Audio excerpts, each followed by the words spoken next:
Aray mga bi, tara samahan niyo akong maligo at maglaba. Let's go!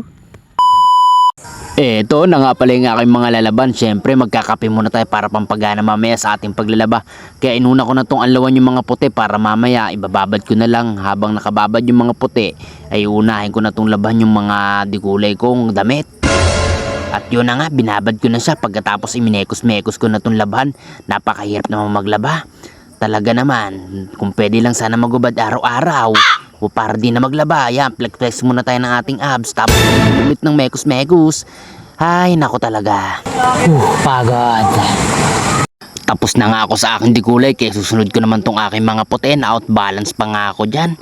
Ay, nako naman talaga. Pero okay lang, tubig naman yung pinatakan ko. Kaya ito na. Buti na lang itong mga puti, masarap palabahan kasi pipiliin mo na lang kung nasan yung dumi. Pagkatapos kung laban yung mga puti, ito na nga ginawa ko.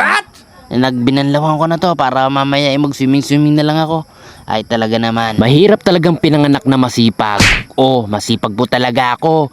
Huwag ka na po umangal. Kaya ako sino po yung malapit lang dito sa akin. Tumatanggap po ako ng labahan. Message nyo lang po ako. Ganun yun.